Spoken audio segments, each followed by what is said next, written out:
Do you have neck pain? Do you have back pain? Do you have stiffness in your spine? Do you have difficulty in waking up or bending forward as soon as you wake up in the morning? Or do you face difficulty turning in the bed in the early morning hours? Is your age less than 45 years? If that, you could be suffering from a type of arthritis called as spondyloarthropathy or ankylosing spondylitis.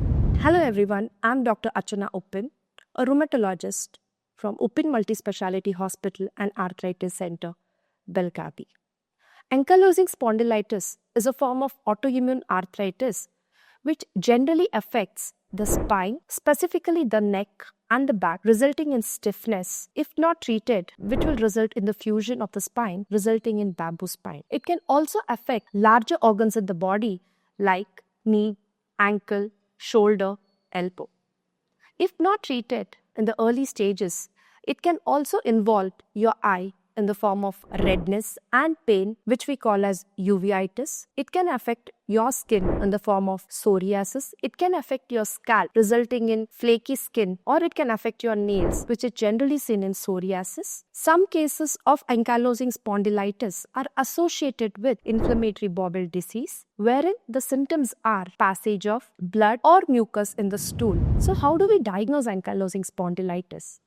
After a careful history and a physical examination, we advise routine blood test for the patients in the form of complete blood count, your liver and renal function test. We look for inflammatory markers like ESR and CRP, wherein they are raised in certain kind of arthritis.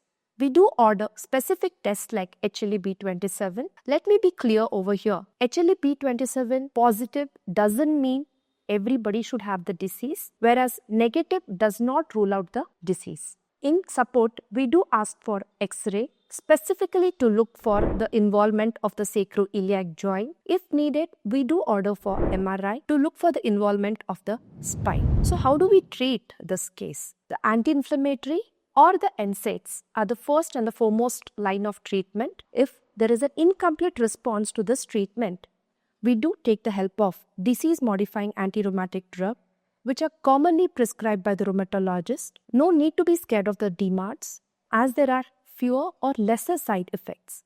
If a patient has an incomplete response to disease-modifying anti-rheumatic drug, we take the help of biologics like infliximab. If arthritis or ankylosing spondylitis is treated at the early stages, it brings out a huge change in the life of a patient. Not only the medicine, lifestyle modification in the form of avoidance of smoking, a proper diet in the form of avoid processed food, avoid red meat, and a proper exercise plays a major role in the management of ankylosing spondylitis. If you or one of your loved ones are suffering from similar symptoms or illness or any form of arthritis, do subscribe our channel and follow us for more insights with respect to arthritis. Thank you.